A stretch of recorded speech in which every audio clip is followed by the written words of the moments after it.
Good day, everybody. My name is Joanna George Johnson. I am a teacher of biology and chemistry. However, today I will be speaking to you about biology CAPE Unit 1, CAPE Biology. Uh, as you should know by now, if you're doing CAPE Biology, each unit consists of 3 modules. And in the time that I have, would not be able to go through, obviously, the entire syllabus on all 3 modules with you in detail. What I've done is to pick out certain topics that usually give professors issues while doing the exams, and that is what we will be focusing on. So, without further ado, let us begin. So, the first module of the CAPE Biology Unit 1 starts off with what I like to call the foundation topics of biology. And those are really, we start out really with the biological molecules, or what I like to call the chemistry of life. And these major molecules that we tend to look at are water, carbohydrates, proteins, lipids, and nucleic acids. Yes, nucleic acids comes in module 2. But as an educator, I tend to sort of put them together when I'm discussing with my students. I might have to split it up for today, but because these are all the molecules that helps to make a living thing a living thing. Water of all of them is the only what I call a micromolecule because it's the smallest of all of them. The others are called macromolecules because they're large, hence the name. So let us start with water. Now, we have always heard in regular life that water is essential, water is life. And even though water has no nutritional value, no organisms on earth can exist without it. And so, because of that, it's an important molecule to study. And we have here this diagram here represents 1 molecule of water. Okay, you have an oxygen attached covalently to hydrogen. Now, typically, you do not have in a glass of water 1 molecule of water because it's microscopic. You can't see that. Not even on a microscope you can see a molecule of water.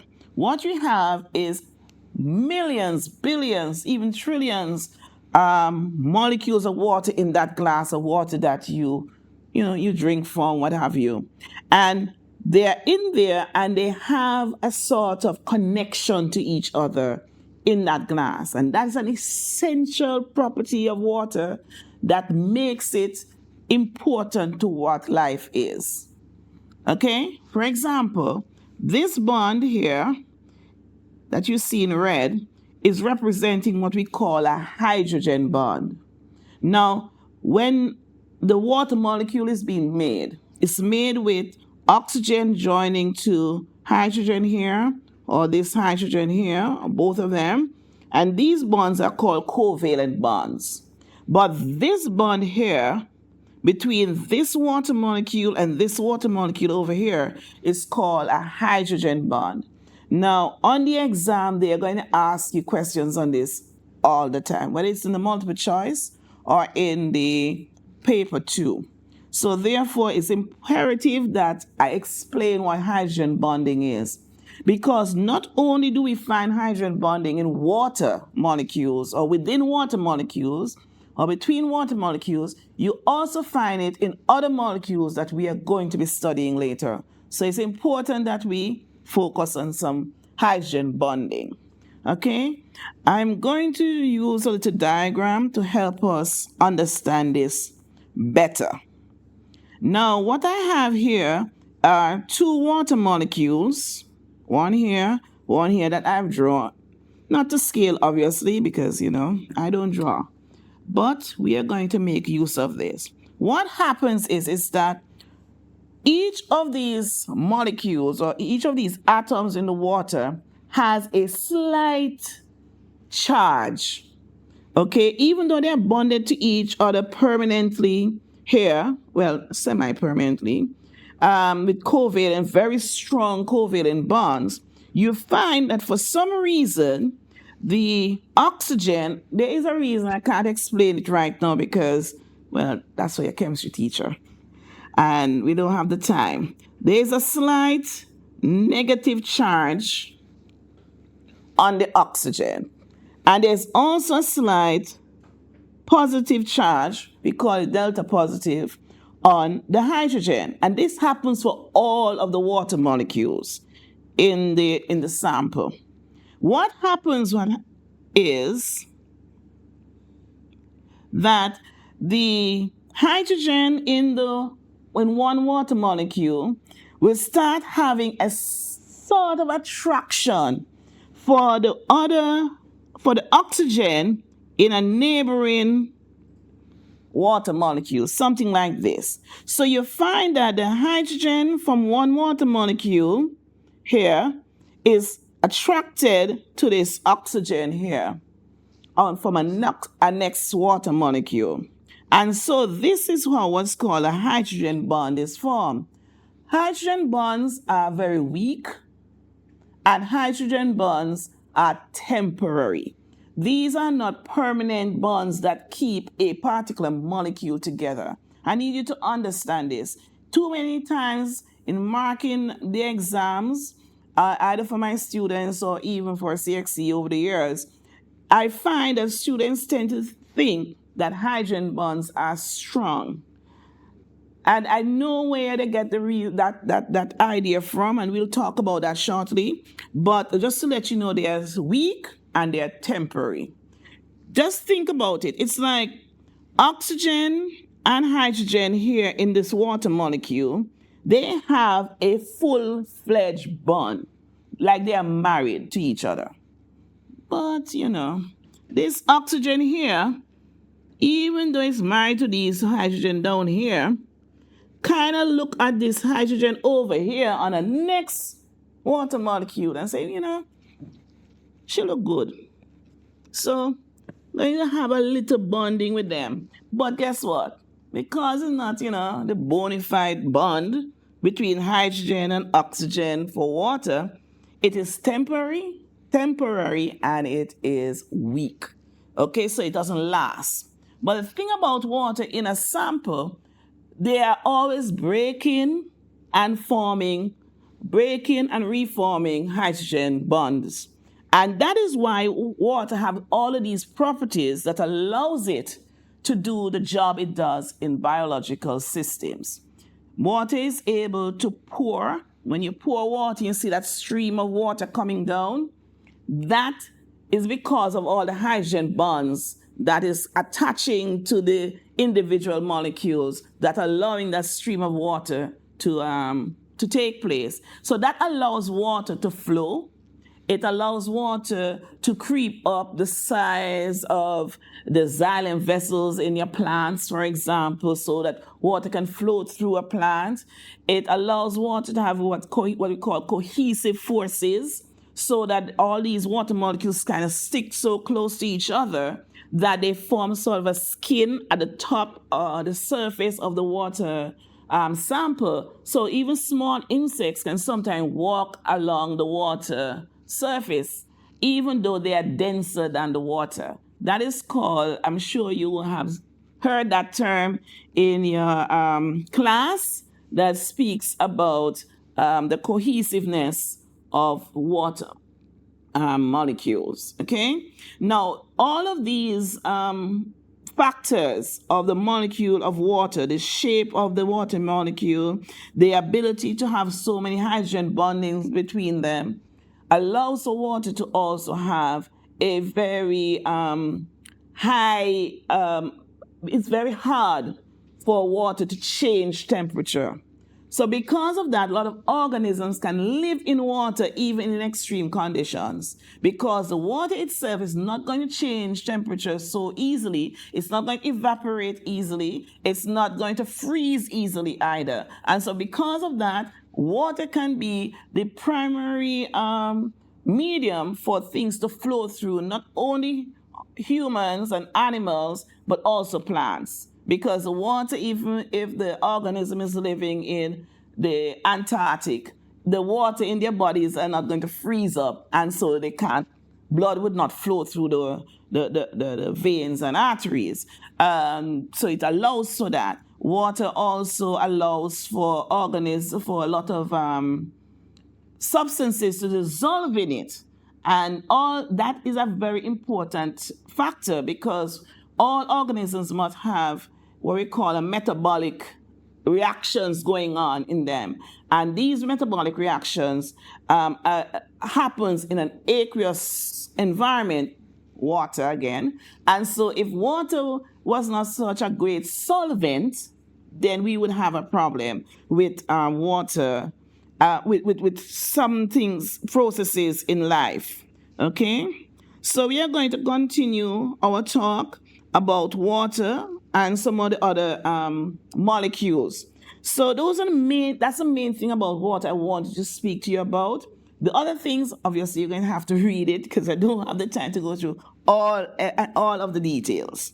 Okay, so the numerous hydrogen bonding that makes water a very stable structure.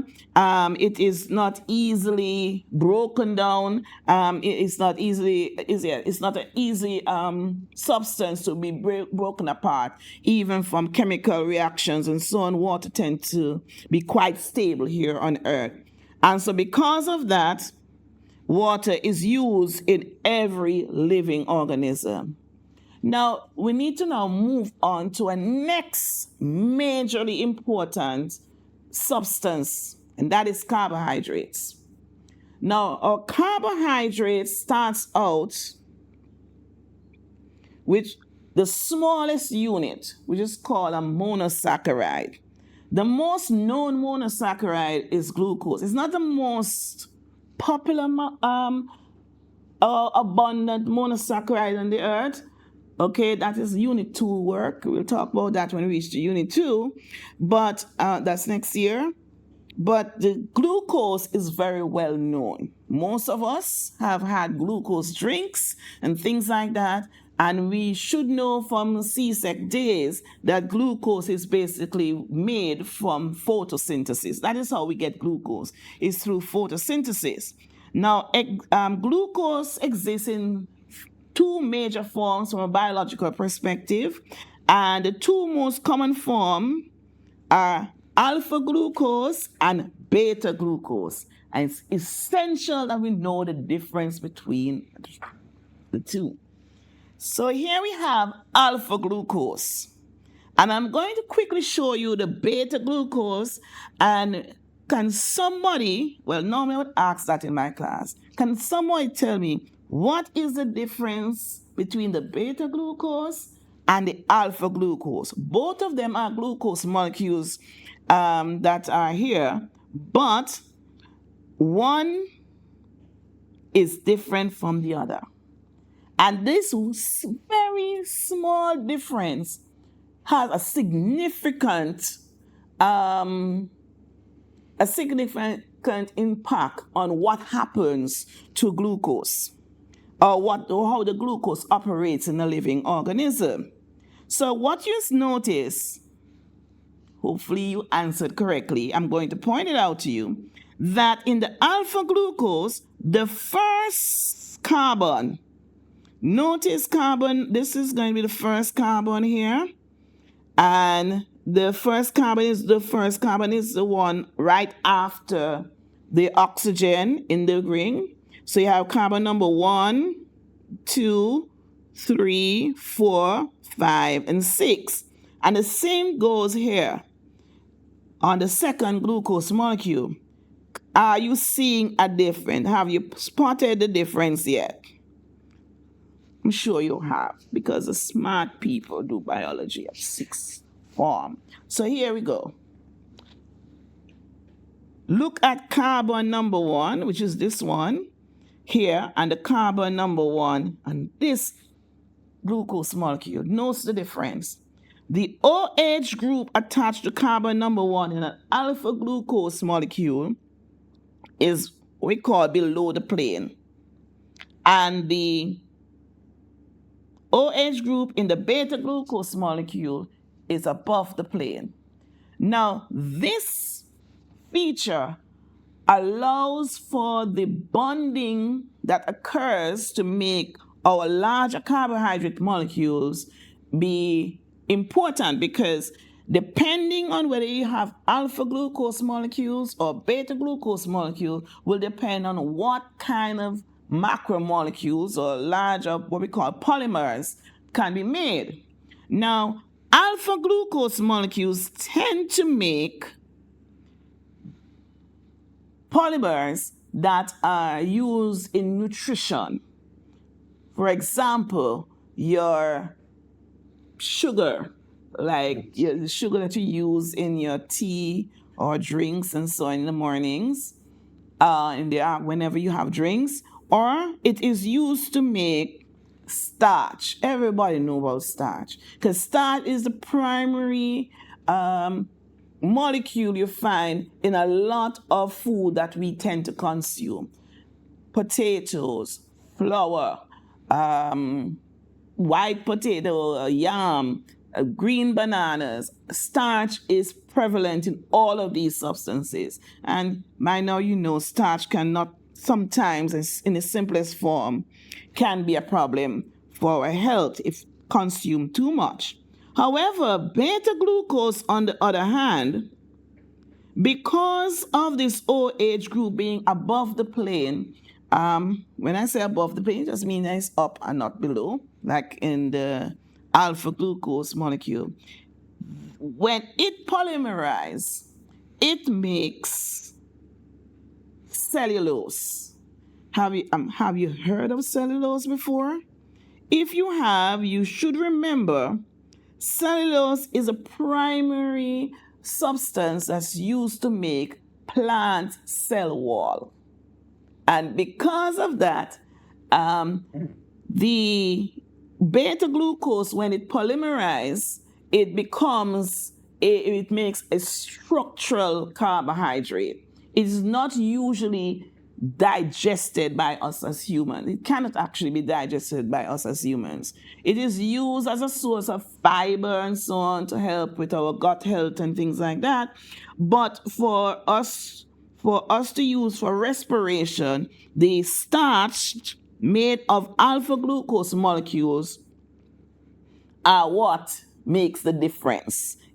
Is the difference between the two types of glucose, where alpha glucose molecules are used to make starch and sucrose and things like that, whereas beta glucose is used to make cellulose, which will go towards making things like cell walls, which is a structural type of carbohydrate. It gives rigidity and strength to the cell wall, to the cell of the plant cells. That's why animal cells don't have the same structure and rigidity. So that's the next thing you need to understand about biology class students. You cannot divorce or learn the information in silos.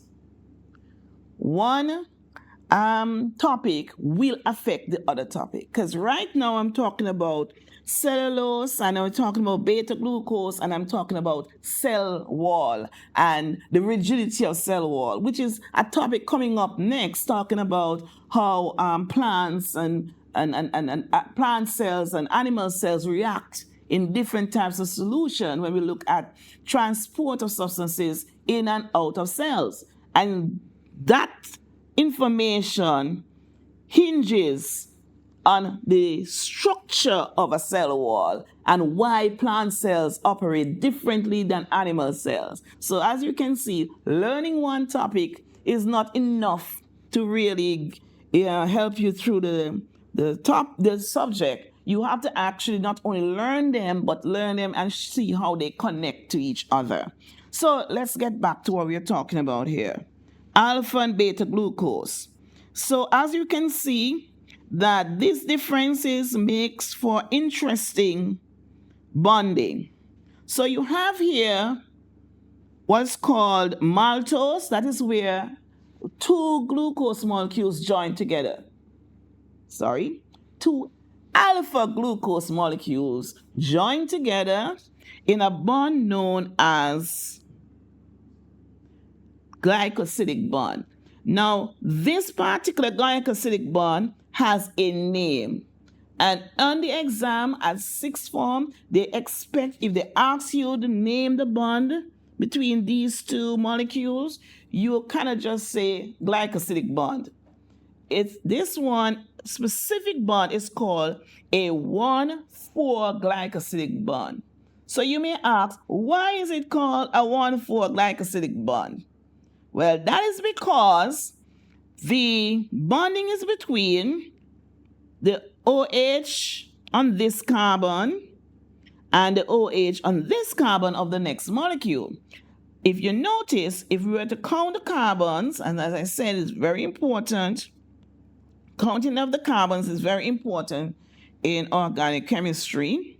And again, you can't divorce chemistry from biology.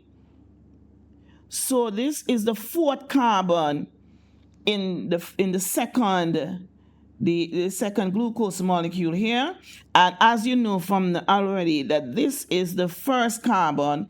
So the first glucose molecule, the first carbon OH, is going to be making what we call a condensation reaction between this carbon and this carbon, which is the fourth carbon of the second glucose molecule, to form this bond called a 1,4 glycosidic bond.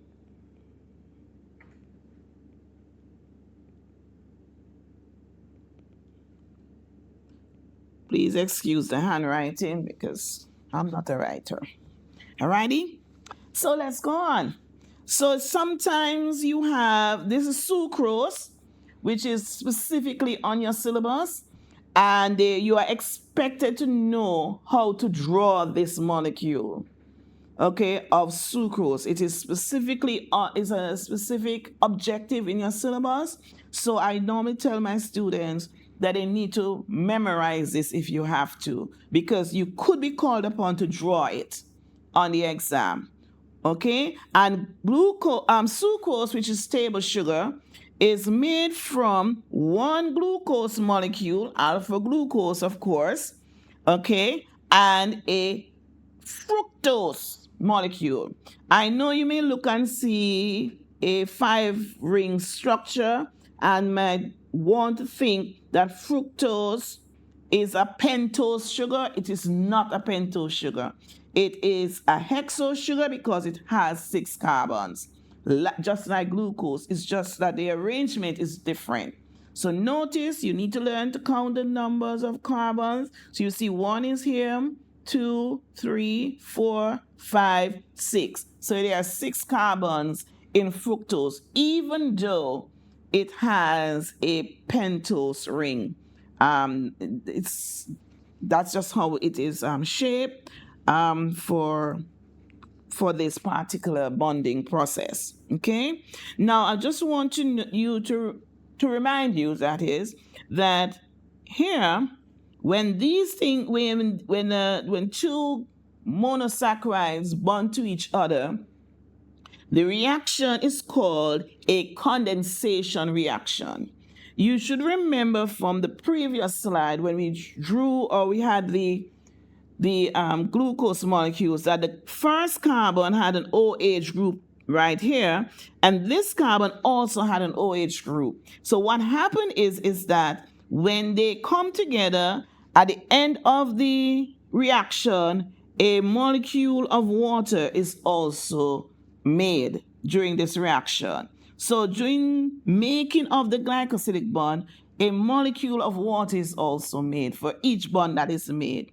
So therefore, we have what's called a condensation reaction that brings forth the bonding of two monosaccharides and bring forth a molecule of water. Please also note that a next glycosidic bond that you should be aware of is a 1,6 glycosidic bond. I'm going to attempt to show this now from a different perspective here. This is where, ignore some of this mess. So this is where you have the OH group, this OH group on the first carbon of the glucose molecule will form a bond with the OH group on the sixth carbon of the glucose of a next glucose molecule. And when this occurs, this bond occurs just like before, you make a 1,6 glycosidic bond. Now a 1,6 glycosidic bond, is used to make a branch when making a larger carbohydrate, or what we call a polysaccharide. And what you find that starch is one of those substances that not only makes long chains like this, but also from time to time makes a branch. Each time a branch is made, like right here, if these circles represented a glucose molecule, right here will indicate where a 1,6 bond will be made. All of these other bonds will be simple 1,4 glycosidic bonds. Right here will be a 1,6, and the rest of these will continue to be 1,4 because they are making straight chains. Straight chains, 1,4 glycosidic bonds. When there is a branch, 1,6 glycosidic bond between the glucose molecules. I know I'm going too long because now I'm going to have an issue going through with the other parts, and I need to get to other parts, so let's go quicker here. So this is me showing right here the 1,6 glycosidic bond that makes a branch in making the a starch molecule, because a starch molecule is not just one long chain, it's a long chain with several branches. Because you should, if you have read your books, you would have noticed that starch is a composite substance. It's made up of two large polysaccharides joined together. You have aminopectin and what's called amylose. Amylose tends to be a spiral alpha helix, and the aminopectin tends to be this branch structure, all made of just glucose monosaccharides joined together in various patterns. Okay? And so one more thing that needs to be shown is the bonding that occurs with beta glucose molecules. Now, beta glucose molecules, because they are bonding to make a structural, rigid substance called cellulose, its bonding happens in what we call fibers. So what you find happening is that the glycosidic bonds that are made is still 1,4 glycosidic bond, but if you look carefully at the diagram, you'll notice every other glucose molecule in the chain is upside down. Notice this one is upside down because the 6 carbon is below the plane. This one is right side up, 6 carbon is above the plane. And so it's, as you can see, below, above, below, above, below, above, and continues. And what happens is when the beta glucose molecules makes these long chains, they tend to fold back on each other like this. And when they fold back on each other like this, they're kept in that formation. Guess what? It happens because of our old friend we just spoke about, hydrogen bonding. You remember that bonding we spoke about that's very weak, and that occurs when there is an oxygen already covalently bonded to a next substance, but then it sees a hydrogen bonded to something else, but it's forming a slight attraction. That is what is going on here. So at regular intervals, you find that there's this hydrogen bonding occurring between neighboring glucose molecules. And that helps to keep the structure of cellulose in place and gives it a very rigid structure. So at the end of the day, on the microscope, you will see our formation looking like this when looking at a cellulose molecule or section of cellulose, is that it has this brick wall sort of look, and that helps to keep that structural rigidity of the molecule. All right? And just to let you know, even though these bonds are very weak, as I said before, the reason persons tend to think they are strong is because of all of these bonds put together sort of keep or allow cellulose to be so rigid and strong. And so it's almost like an oxymoron, but guess why? These bonds, these hydrogen bonds, they are at one, regular intervals, and secondly, there are many, numerous of them. And because there's so many of them, the structure seems to be strong. Well, it is stronger, but the individual hydrogen bonds are weak. But all of them together as an aggregate makes the entire structure very strong. So there you have it about, that old saying speaking about where one small stick is easy to break, but if you put all the sticks together, then you have a very strong, rigid structure. So harder to break if you try to break all of the sticks together, the same weak sticks, that are so easy to break on their own, but together, it is quite a difficult task to do. So that is it I can speak about in terms of bonding with glucose and carbohydrates. So, the thing is, you have your monosaccharide, which is the smallest unit of carbohydrates, and then you get to the larger carbohydrates. You go to a disaccharide where two carbohydrates or two monosaccharides join together, and then you continue, you get a larger substance like starch and cellulose and glycogen. Glycogen is a similar structure to like starch, but it's only found in animal cells, while starch is found in plant cells only. So sometimes I tell my students that glycogen is like animal starch. It's not exactly the same thing, but for a polysaccharide, that's what you find in animal cell, glycogen. So now we are ready to look into amino acids and protein. Now, I usually leave protein for last, but it's not like that in the syllabus. But for now, I'm just going to continue it like it, because we are going to come back to protein a lot during the unit 1 and even up into unit 2. Protein is by far the most versatile and useful substance that you find in a biological system.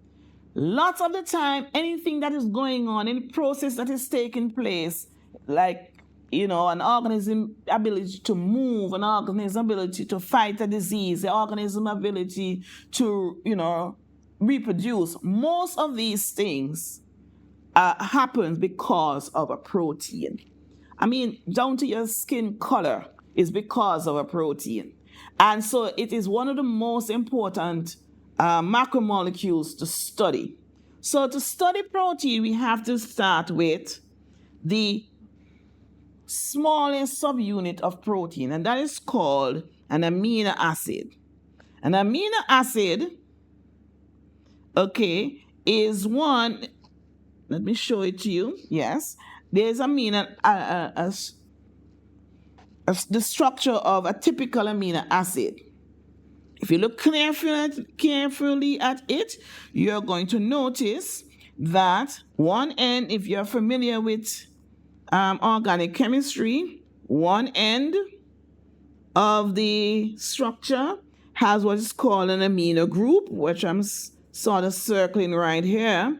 And the other end has a carbonyl group, which is something called a carboxylic acid group, right on the other end. In the center carbon, attached to the center carbon, you have a hydrogen, and then there's this R group. Now, if you memory go back, you'll recognize there's no element in the periodic table that's R. Okay, there's no element that's R. But guess what? See this R? It's like X in mathematics. You know, when you say solve for X, and X can be anything depending on the equation you're looking at, that is what your R is. So here we go.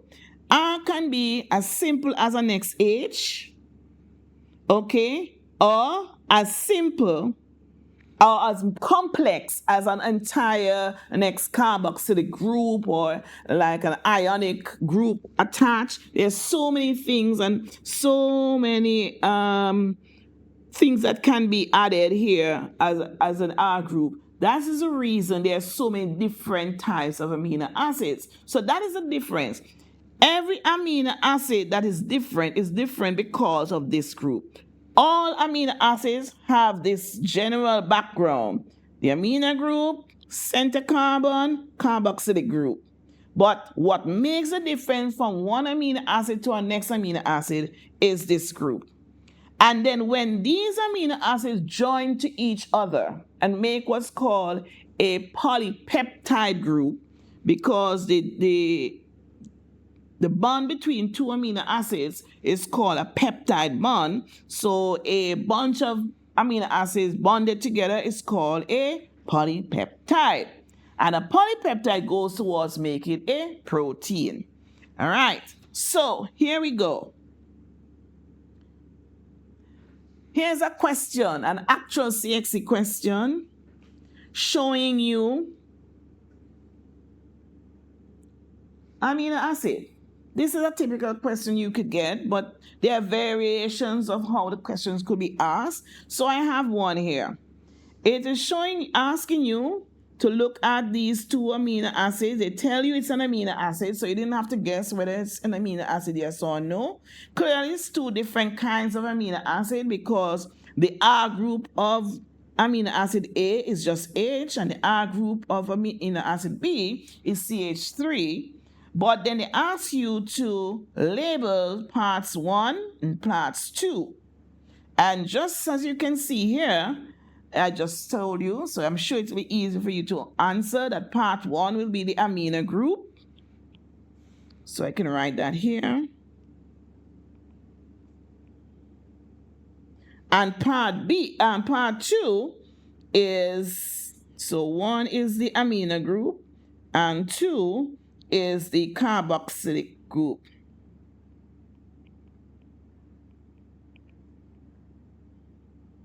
Yeah? And that's it for your 2 marks. Now, guess what? There are times what the exam asks you to do instead is to draw the group. Draw the amino group or draw the carboxylic group. I've seen that in previous papers. So that you need to learn to draw. Now, here's a little issue. A lot of time I ask students to draw, for example, the amino group. You see they go, okay, that's easy, miss. You do N, and you do H here, and you do H here, amino group. And then they feel proud of themselves, they come out of the exam and say, miss, yes, I did it. And then they ask, what did you draw? And they show, oh yes, this is what I drew. I say, that's wrong, right? So, miss, what do you mean by it's wrong? Yes, it's wrong. Because guess what? This is showing as this entity here that you drew makes it look like you drew a compound and not a group. And I know you're going to say, but miss, that's such a little thing. What is the big deal? Well, it's a big deal because this is science. See that little dash here I just drew in? Makes all the difference. This suggests that this group will be attached to something else. And it's important that you draw in this. If they ask you to draw the carboxylic group, the same thing applies. The same thing will apply, class. Okay? You must draw in that little dash, or else it would not be considered that you drew the group in. Now, below, the next question that's kind of hidden, I'm sorry about that. They're asking you to sometimes draw or show the bond between the two amino acids. I'm going to try and do that in the next. Give me a moment. I'm going to try and do that in a next. So here we go. So if you're going to show the bond between two amino acids, well, the one they showed in the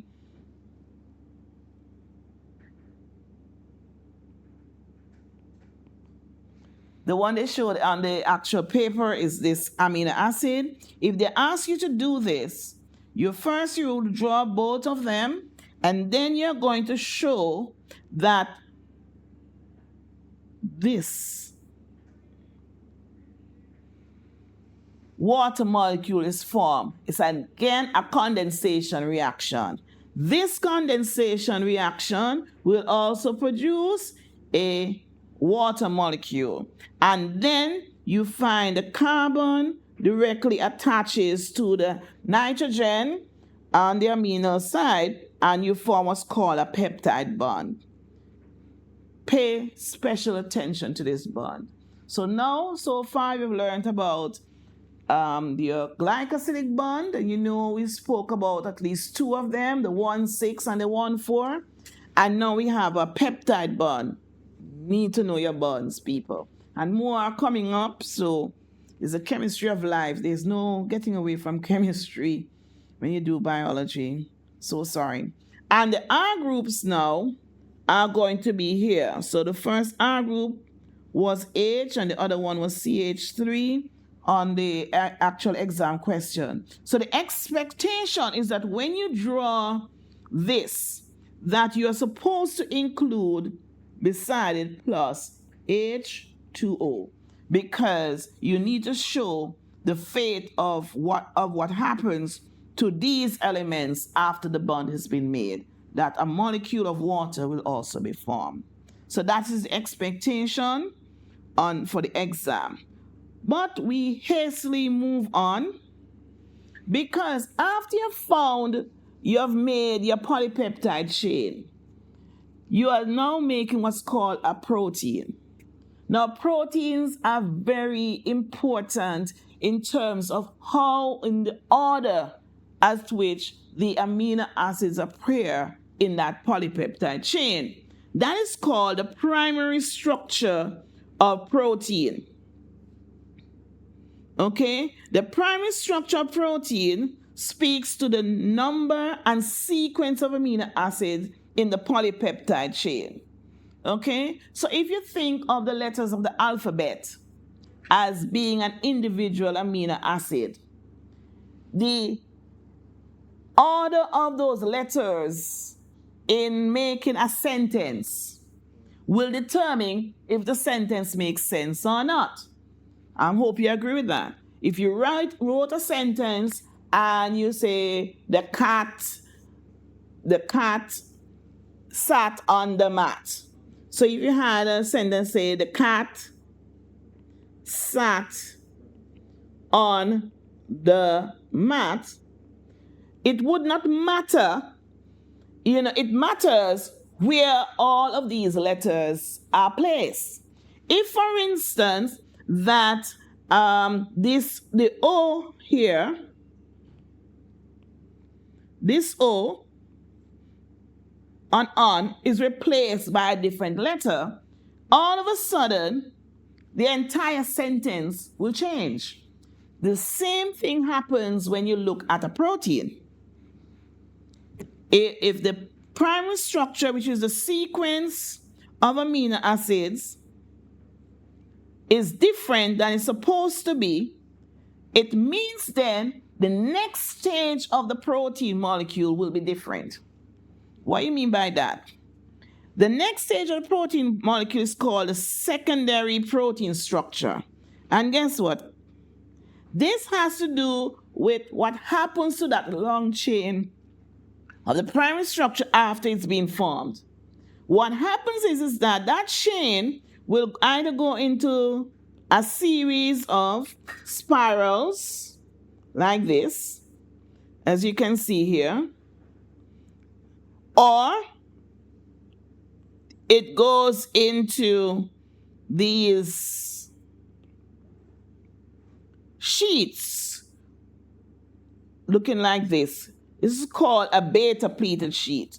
So you have beta pleated sheets, or what we call alpha helix. Okay? And so therefore, this forms what's called the second motif of your protein. Now, this, is neither here and there for the most part. And this is generally the basic in structure of the protein at this point, where there's extensive hydrogen bonding that is occurring between, again, oxygen from one part of the molecule and hydrogen from a next part of the same molecule. So in this case, you have hydrogen bonding occurring even within the same molecule, but from different parts of it. Okay? Again, I told you hydrogen bonding becomes very important throughout biology. And so hydrogen bonding is keeping the secondary structure of protein together. And always remember that hydrogen bonding that keeps the secondary structure of protein together occurs between the oxygen on the carboxylic group and the hydrogen coming off of a amino part of a next amino acid. So it's a carboxylic end of one amino acid having a nice relationship here with the amino end of a next amino acid on the same chain of protein or polypeptide chain that we have. Okay, now I want you to understand that this part will happen no matter what amino acid is in place, which would not really make a difference too much of the sequence of the amino acids here, because they're all amino acids will have an amino end and a carboxylic end. So this hydrogen bonding will definitely occur. What makes a difference is that some protein structure, depending on the amino acids that they have in the sequence, will either make more alpha helix and less beta pleated sheets, or more beta pleated sheets and less alpha helix. So it all depends on that structure. That secondary structure is all about that. But then you'd go to the next stage of protein, and this is where the protein actually becomes a protein. That's where it becomes what is called functional. And the functionality of a protein is dependent on what is called the tertiary structure of protein. And the tertiary structure of protein occurs with several different kinds of bonds that occurs between the R groups of neighboring protein or amino acids after the protein is folded up into some sort of structure, and that our formation, it's called three-dimensional formation or 3D structure. Okay, so you have a series of different kinds of bonds that can happen. You have what's called hydrophobic interaction, very weak interactions like here. These are just interaction because these are both hydrophobic, so they're hiding away from water because they don't like water. So these R groups here don't like water, so they tend to just have an attraction for each other because they have a similarity here. You have what's called disulfide bridges. This is just temporary, it's weaker bonds that are occurring between sulfur groups on neighboring amino acids that happens to be in the chain, and so on and so forth. So you have disulfide bridge, hydrogen bonds again, hydrophilic reactions, and ionic bonds. Key thing to remember. Primary protein, the primary part of protein is just held together by peptide bonds. The secondary structure of proteins are held together by hydrogen bonds only, but these hydrogen bonds are between amino groups and carboxylic groups from various or different amino acids in the chain, either forming alpha helix or beta pleated sheets. The third part of protein structure, which is called the 3D or the tertiary structure of protein, is held together by various kinds of bonds, but these bonds are what we call intramolecular forces. These bonds or forces are between the R groups of neighboring, and not even quite neighboring, but amino acids within that whole structure. Now I want you to understand why the primary structure of the protein is very important. You see, if for instance, that in this structure we're looking at here, that instead of this R group being right here, so this amino acid, instead of this amino acid being in this particular position right here with this particular R group, and instead let's suppose instead there was this amino acid switched with this amino acid. It means then that the R group in this position right here would be different. And thus, that disulfide bridge that is being formed right here will not be able to be formed. And so it is with any other part of the three-dimensional or the tertiary structure of the protein. If the proper groups are not present, then in the right position, then the proper bond that keeps the structure of the final structure of the protein in the particular shape it's supposed to be would not happen. Because if this was different, then a disulfide bridge wouldn't be formed here, and there's a good chance maybe no bond would be formed here. And if there's no bond, then this particular shape that is here will not be there. And thus this protein now could have a different shape than it's supposed to have. And this can spell disaster for a protein and sometimes for the organism. Case in point, sickle cell. Now, sickle cell anemia is a disease, a hereditary disease, that the primary issue is one amino acid in the hemoglobin for those individuals was misplaced with a different one. And because of that, that particular protein, the hemoglobin, did not fold exactly how it's supposed to fold. It didn't have the same shape. And because it doesn't have the same shape, it cannot hold oxygen, which is a primary function of hemoglobin, is to hold oxygen. But because the shape is different, it can hold oxygen. And because it can't hold the oxygen, it cannot do the same job that hemoglobin is supposed to do, which is to carry oxygen throughout the body in our blood. Because of that, even the shape of red blood cells, which is primarily made up of hemoglobin, shapes differently for somebody with sickle cell anemia. And all of this problem, and persons who have sickle cell and who know persons with sickle cell know how bad it can become. And we, especially this time of the year when it gets cold. So guess what? You see, because of that, one amino acid, just like saying here, I'm not saying it's this one, people, but guess what? Because this one amino acid that's supposed to be right here was not here, or is not in the right place, this particular shape that this protein is now taking would not be able to be made. And because the shape is out of whack, it means the function of the protein is also out of whack. And because of that, the protein is not functioning how it's supposed to function. And therefore, it could spell disaster depending on where that protein is, what the protein is being used for.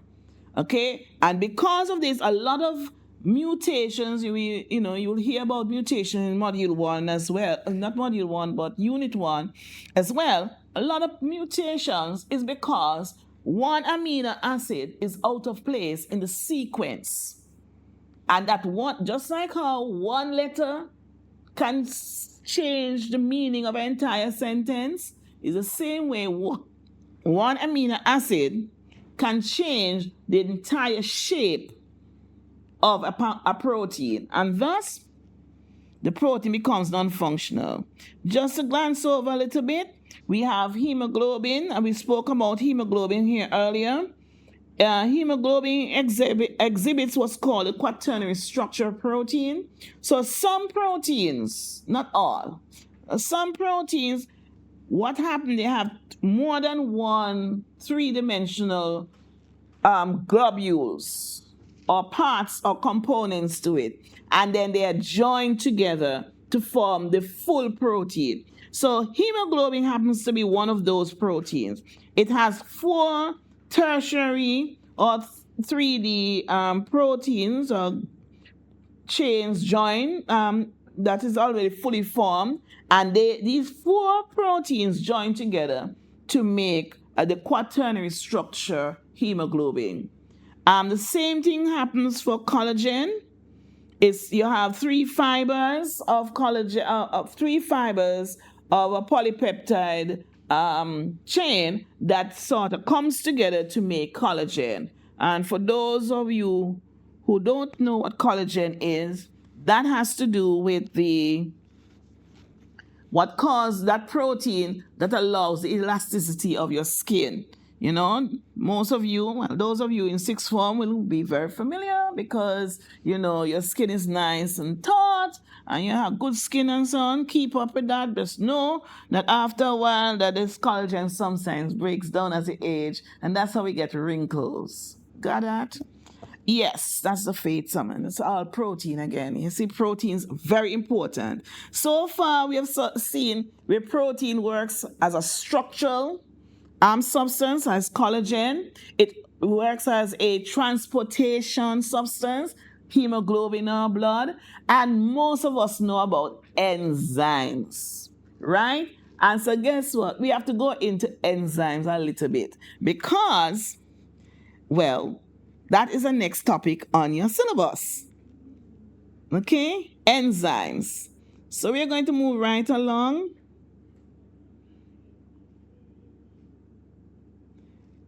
We are going to move right along, but before we go into enzymes, we're going to talk about lipids. That's the last macromolecule in module 1 that we look at, and that's lipids.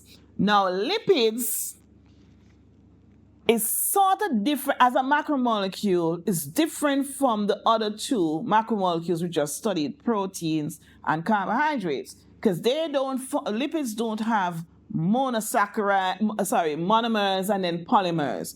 It is just a particle structure. The one that we tend to study at grade 12 are the triglycerides. Okay, so I'm going to skip past. I'm doing this out of the usual order that I normally teach, mainly because of this situation. But we are going to make it work. Now, lipids can come in various forms: fats, oils, phospholipids, and waxes. We are not going to study anything about wax for the syllabus, but we definitely will be studying phospholipids. So you're going to find why it's so important, and definitely triglycerides. Now, triglycerides, as the name suggests, is that it has 3 parts to it. Well, because there are 3 fatty acid chains attached to a glycerol molecule. So that is what lipids are. They are esters of fatty acids and glycerol. So the ester here, because esters, if you did chemistry in CSEC last year, you'd have known that esters are made from when you add alcohol, when alcohol and fatty acids reacts, or organic acids react, you make what's called an ester when they make that bond. And so therefore we have this funny looking alcohol, it's called a glycerol.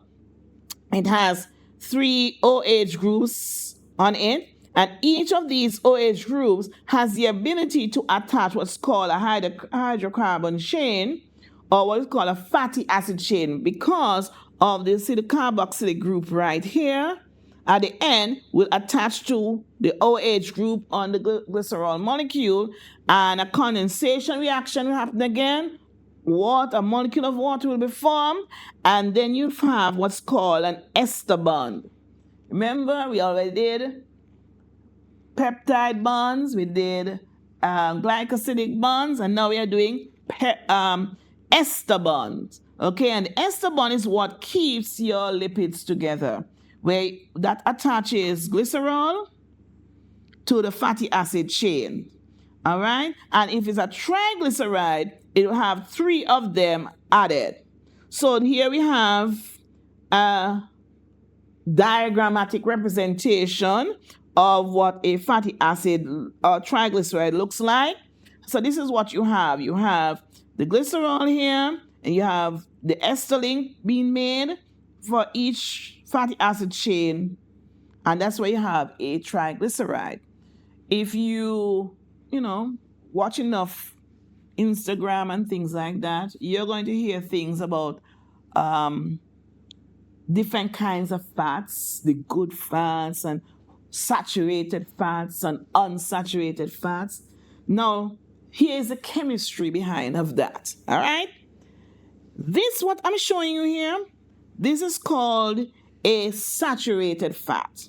This straight chain with all single bonds like this, these are called, this makes what's called a saturated fat or saturated lipid. So this type of formation of a triglyceride typically will form what's known as a fat. Okay? Fats, usually solid lipids at room temperature. All right? And usually the more saturated it is, the more of these straight chains that you find, the worse the fat is for you health-wise. Okay? But then sometimes you find in the chain, the fatty acid chain, there is a double bond, 1 or 2 depending on the chain. So you might find a chain and there's a double bond here. What happens is, from a geometric standpoint, is that when there's a double bond in the chain, it causes the chain to get a kink. Meaning, instead of the chain being straight and going in one direction, all of a sudden, it is going like this, and then it reaches the double bond, and the chain goes off like this. If there's a next double bond, it goes like this, and then like this. Wherever there's a double bond in the chain, the fatty acid chain, you end up with kinks. These double bonds leads to what is called an unsaturated hydrocarbon. So these are hydrocarbons, just hydrogen and carbon in the chain, hydrocarbon. And they form these irregularly shaped looking things. And because they're so irregularly shaped, it means they can't form nice, uniform arrangement in a sample, because they all have all these kinky looking chains all over the place. So guess what?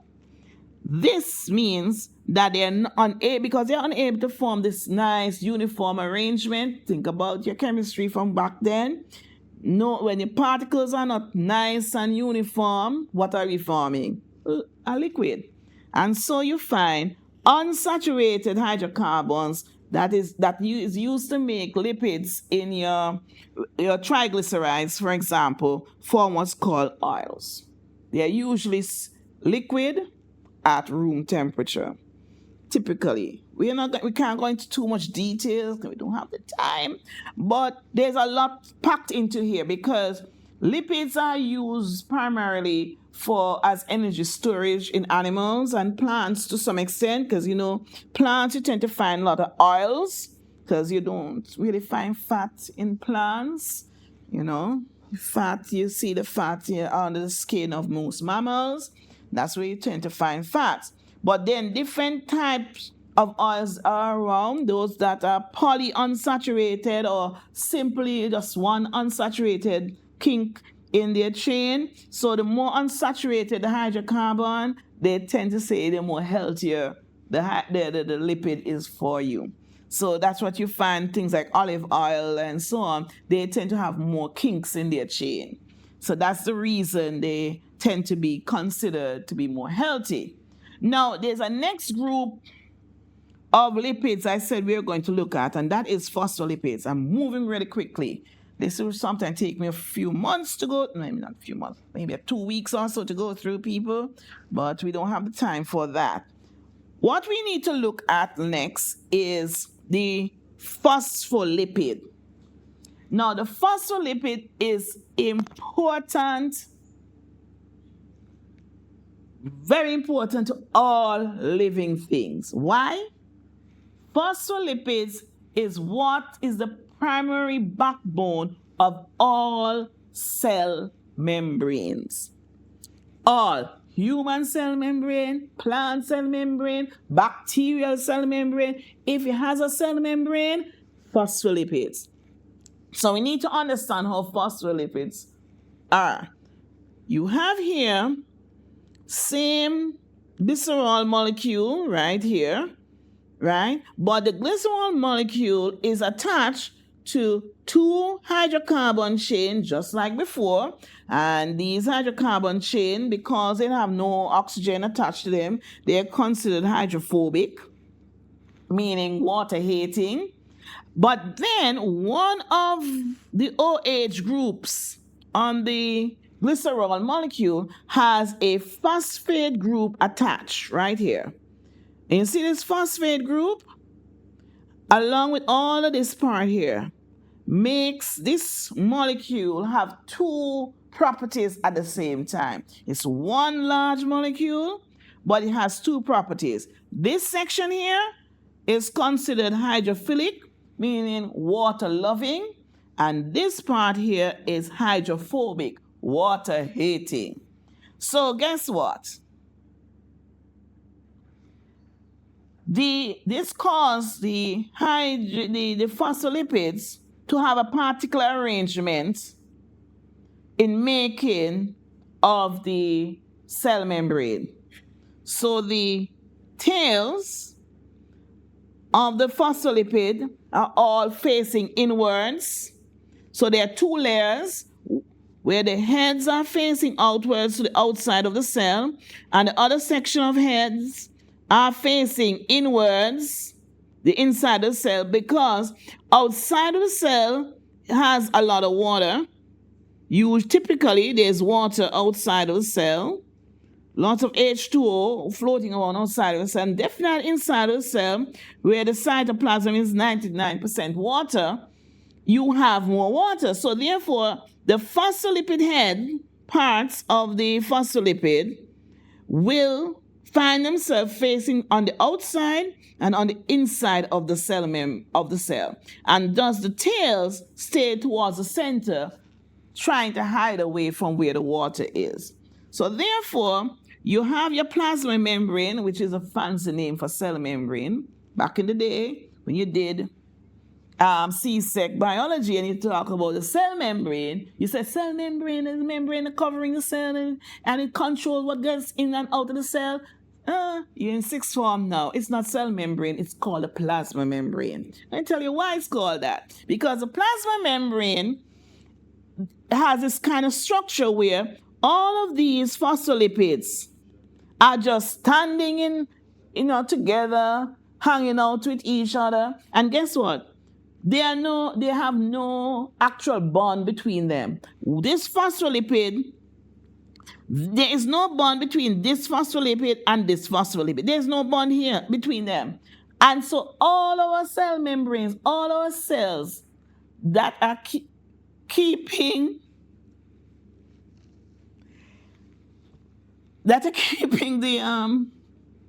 the cells together have no bond between them. And so therefore, what you find is that we find ourselves are keeping all of this together in all organisms just from it being nice and good to each other. Now, if you notice, there are these blue things I have shown here in the diagram. These blue things actually represent our good friend protein. See, there are different kinds of protein embedded in the cell membrane. And guess what? The cell membrane have all of these different proteins and also some little things inside you call cholesterol. You always hear about cholesterol being bad for you, but the cholesterol is actually good too. You have good cholesterol because it is part of your cell membrane. It helps to keep the fluidity of your cell going. And so what happens is there are different kinds of proteins that we have embedded in us throughout our plasma membrane. Some of them have these channel through them, and others are just partially embedded, and there are others that are fully embedded but they have no channel. These proteins have various jobs, and the jobs that they have include things like not organizing, but allowing for transport of things into and out of the cell. Remember, that was the job of the cell membrane, now called the plasma membrane. And so this is where what we call diffusion of substances and active transport takes place. And so we are going to have to go into that very quickly. The transport of substances into and out of the cell. So we have here the channel protein that allows for molecules and ions and so on to pass through it. Because by now you should know about diffusion. And diffusion is where substances move from where it's high concentration to where there's low concentration. What you probably did not know before coming to sixth form is that some of these substances don't kind of go through the cell membrane directly, mainly because they are charged particles or they're too big. So because of that, you have these proteins that allow for molecules that otherwise would not be able to pass through, be able to go through. There are two types of proteins that deals with diffusion. You have your channel protein that is just think about a gate. Things just pass through in and out, in and out, depending on and it goes according to the concentration gradient. But then secondly, what you have is the carrier protein. Now, carrier proteins, you have some that are used for active transport. So they require energy so they can open and close. But then you have some that only operates via the momentum of substances passing in and out of them. What happens is they partially open on one side, like in the first diagram here, allow for the substance to come in. When the substance is partially in, then the other side of the protein will open while the original side that was open will now close, and now it allows the substance to exit to the other side of the membrane. So what you notice that this substance can be charged. This substance can be a hydrophilic substance.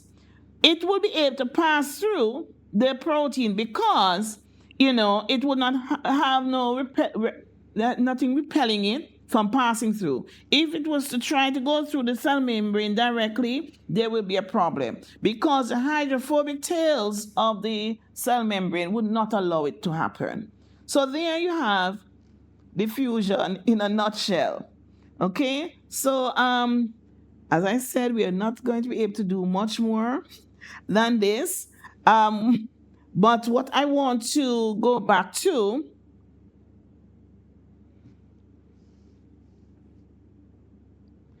Yes. We were talking about the phospholipid and its importance to the cell membrane. We spoke about the movement of substances, whether they have charges on them, yes or no, or they have, or they're small enough, they can just easily pass through the cell membrane. But then when they're too large and they're charged like ions, sodium ions, potassium ions, and so on, then they require what's called facilitated transport. And facilitated transport can either be diffusion, facilitated diffusion, or active transport. And so those are two major areas that they speak about in the exam. Oops. In the exam. And one feature they ask, one question they have here, is to arrange how the substances pass through the cell membrane in order and explain why. So here you see, for example, water can go through via osmosis, quite again small, but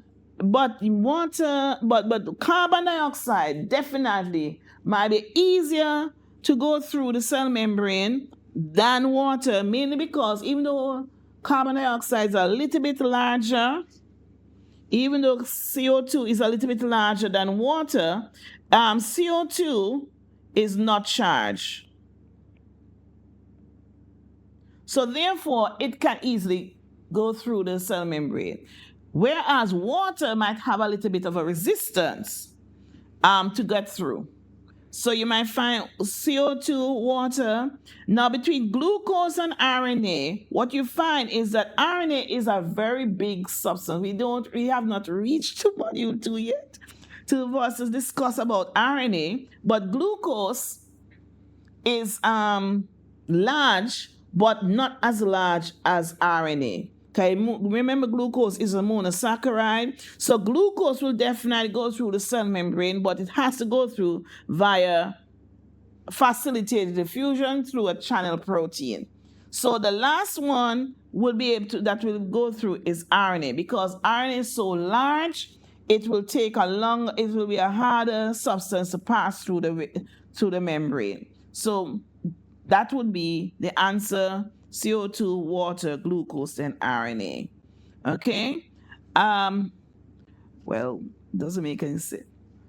One last question. We know we did not touch on cells directly, but this is very important. Students tend not to remember this one, so we're going to talk about it. That's one reason I wanted to bring it up. Outline the basis for the endosymbiont theory. And the first thing people are going to see that word and say, what is that? Well, endosymbiont theory speaks about the idea that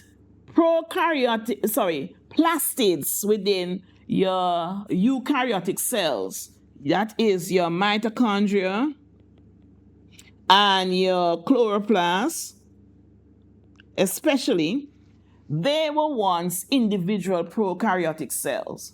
Why they say that? Because they have certain features that are similar to prokaryotic cells. One, they are small, similar size of a prokaryotic cells, both mitochondria and chloroplasts are. They both have DNA in them, which usually that's what you find in a cell, DNA, their genetic material.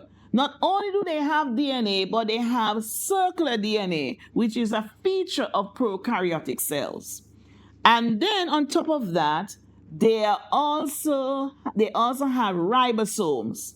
And ribosomes that they have inside mitochondria and chloroplasts are called 70S ribosomes. And 70S ribosomes is a feature of prokaryotic cells. Eukaryotic cells generally have what we call 80S ribosomes.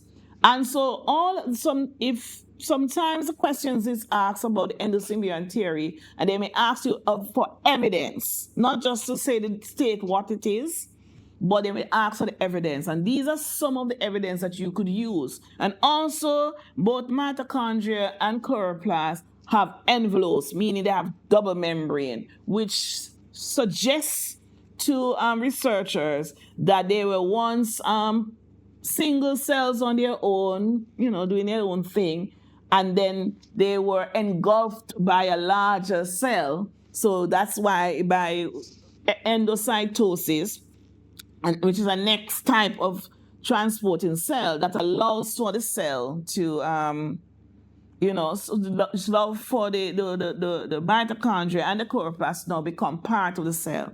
And what happens is that they say basically now they become like a mutualistic symbiotic relationship between the chloroplast, the mitochondria, and the cell. And that's how a eukaryotic cell came to be. So this is basically something you need to read about, because every so often they bring it up in the exam, and each time students are stumped by it because they see the word and they don't remember what it is. Please remember for this year, because they always bring it up, and sometimes not a 2-mark question. Sometimes a lot more, where you have to come up with the evidence and to explain why the evidence makes sense. Okay? And so please pay attention to that when you look into your cells. Note the difference between a eukaryotic cell and a prokaryotic cell. Mitochondria, for example, would not be found in a prokaryotic cell. Prokaryotic cells do not have any membrane-bound organelles, so that will include mitochondria, chloroplast, nucleus, things like that. Prokaryotic cells definitely will have a ribosome, because if you remember, ribosomes are for making a protein, and proteins, okay, have to be made by all cells. And whether you're a prokaryotic cell or eukaryotic cell, you have to make protein. And so therefore, you'll find ribosomes are found in both prokaryotic and eukaryotic cells. All right, so this question here, you could find ribosomes in both prokaryotic and eukaryotic cell, even though in eukaryotic you have ATS. You want to write all of this. I'm just writing this because you should know. There'll be no nuclear membrane in prokaryotic cell. There are no mitochondria in prokaryotic cell. Okay, and prokaryotic cell will have a plasmid. You don't tend to find plasmids in eukaryotic cell. Plasmid is a structure that you will come upon in module 2, latter part of module 2, when you look at things like genetic engineering, and which we never covered today. But when you read your book, you will realize that the plasmid is a very important feature of prokaryotic cells, especially for bacteria, that gives them some level of immunity against antibiotics and medications that we sometimes use. And they obviously are going to try and fight back, because who wants to die? So yes. So I'm going to try and not go into anything else new at this time. What we are going to do is just to go back a little bit and talk some more about the foundation topics, which I didn't get to talk about all of them. But if you're going to be successful in Unit 1 biology, students, Unit 1 biology, you must know all of your macromolecules and the features of them. You must know how to do the food test. The food test for starch, protein, reducing sugar, non-reducing sugar, you must memorize it, because they come in later on to help you answer other questions. And next major feature, which I really wish we could get into, to be quite honest, is that of enzymes. Enzymes is a special kind of protein that we didn't get to go into, and I really wish we did, because the enzymes that are important, because they allow for a lot of activities to happen. And there's some features about enzymes that you need to remember. Is that enzymes are responsible for reducing the activation energy of any reaction in the body. And all reactions that takes place, the metabolic reaction that takes place in the body, they would not be possible without enzymes, mainly because they would have taken too long to happen or they require too much energy and we will just blow up into flames. One feature about of enzymes that you did not learn in CSEC that you have to learn now is about inhibitors. And I really want to talk a little bit about that because inhibitors, there are two main kinds of inhibitors that we speak about in at CAPE. The competitive inhibitor and the non-competitive inhibitor. The competitive inhibitor is the substance that is similar to the substrate of an enzyme that fits into the enzyme's active site. Now, if you look at this diagram, you realize that the active site of an enzyme has a particular shape. And that particular shape, it helps the substrate to fit into it. And what happens is if the substrate is not the exact substrate with the exact fit, like a hand to a glove, then it would not allow for a reaction to take place. Okay, it would not allow for a product to be formed. Now, sometimes you have some substance that look like the real thing, but not really the real thing, and gets into the active site. And when it happens, it slows down the reaction. But usually because these substances are binding temporarily, it does not slow down the reaction forever, meaning it does not stop it completely. So what happens, they go in, nothing happens, and then come out. Okay, and then go in, but they're slowing down the process. It's like if you went to a concert or some stage show and there's these long line of porta potties, and I don't know why would somebody want to start in a long line of porta potties and go into one and just hang out in the stinking thing. But anyway, they will just stand up there and do nothing and then come back out. They're slowing the process of the line of people getting into the bathroom to do their business, but they're not doing anything. So basically, they're competing for the active side, but they are not contributing to the product being formed. That is competitive inhibitor. Next one is non-competitive, and that is usually the one that stumps a lot of students because this inhibitor attaches to the enzyme not at the active site. Like in this case, it would not come here or here. It will come someplace here. And you might say, how it is that the enzyme being something attaching to the enzyme someplace else going to affect the active site? How is that going to allow for the product not being formed? Let me tell you this. Let me give you this analogy that I normally give to my students. Let's suppose your mouth is the active side. You an enzyme, your mouth is the active side. Your mouth have a particular shape, so it's made for eating. Let's use eating, chewing. Yeah, you can put food in your mouth and you chew because your mouth is in the right orientation for chewing to go on.